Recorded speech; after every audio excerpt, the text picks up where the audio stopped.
This is the solution to one of the exercises from the online homework. This is number 13, and it's asking about the limit of a piecewise defined function as x approaches the transition value for the piecewise function. So in this case, we can see in this piecewise function that something's different happening below 3 and above 3, but we're asking for the limit as x approaches 3, that transition point.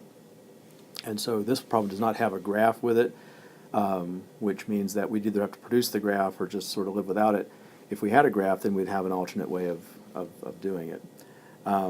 So in this case, if you don't have any intuition for this, I think you should start with make yourself a table, and remember that the limit notation means that x nears 3. Right? So this is what we mean by x arrows 3 in the limit notation. The main idea here to keep in mind is that when you say, give me a number close to 3, there's two different ways you could do that. You could give me values of x that are bigger than 3, but getting close to 3. Okay. So my x's can be getting near 3, but staying above, or my x's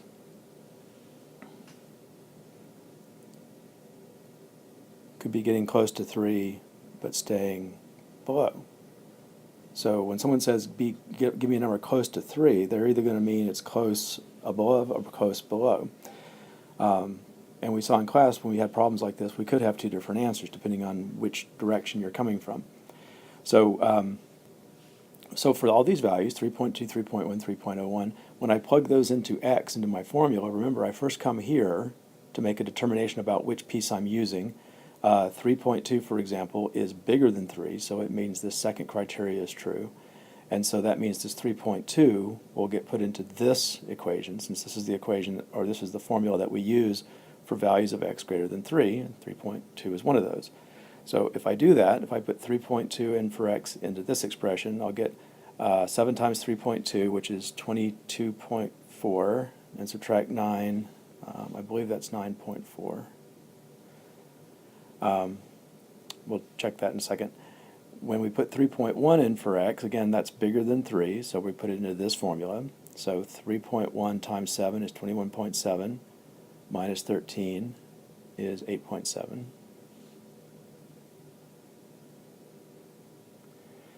And 3.01, we put it in again, that's bigger than 3, so we use this formula again. 7 times 3.01 is 21.07, minus 13 is 8.07.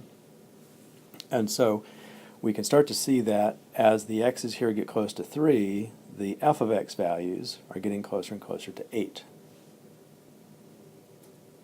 And if you're not sure, just go a little closer. Give yourself like 3.001. It's very close to 3. You're going to be very close to 8.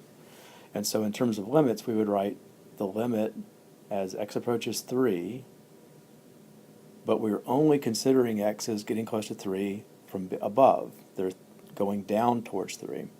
And so on the number line, we would say that means we're approaching 3 from the right. When you look on a number line, these values of 3.2, 3.1, 3.01, you're getting close to 3 from the right-hand side. So this is from the positive side. Right, these are the positive numbers out here, negative numbers out here. So if we're getting close to 3 from the positive side, I denote that by putting a little plus after the x goes to 3 thing. I usually write parentheses, but the book doesn't. But x goes to 3, but from the right-hand side, f of x equals 8. And so now the other part, I haven't addressed yet what happens when the x's get close to 3 but stay below, but it's the same sort of thing. If I put 2.8 in for x, then I first come over here and say, well, 2.8 is not greater than 3, but 2.8 is less than or equal to 3. So I put 2.8 in for x means I'm putting 2.8 into this formula, and 2.8 plus 7 is 9.8. Similarly, when you put 2.9 in for x, that's also this piece. So we're putting 2.9 in here. So that's 9.9. And then the last one will be 9.99. And so these values are getting close to 10 as x gets close to 3. So again, the x's are getting close to 3, the y's, the f of x's, or the y coordinates, if you had a graph, are getting close to 10. So we say the limit as x approaches 3, this time from the left-hand side, the x's here on the number line would be 2.8, 2.9, 2.99.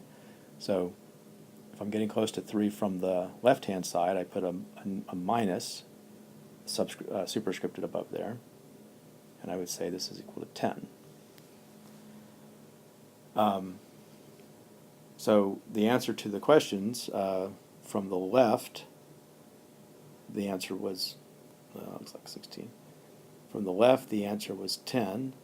From the right, the answer was 8. And then this has no answer. We say does not exist, simply because these two answers aren't the same. If those two answers aren't the same, then if someone just says x gets near 3, the correct answer is, well, it depends on which way you're coming. You'll either be 10 or 8. You can't give a single number answer unless you're told which direction, and so in that case we just say that that question doesn't have an answer.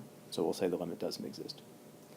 So that's it. The only thing that would change if you had a graph is that you don't have to really plug these numbers into formulas. If you had a graph, remember that this row corresponds to y coordinates on the graph. This row corresponds to y coordinates on the graph. So you don't have to have an algebra formula to plug into. You can just look at the graph and read off the y coordinates for each of these x coordinates. And if you do that, then you'll come to the same conclusion.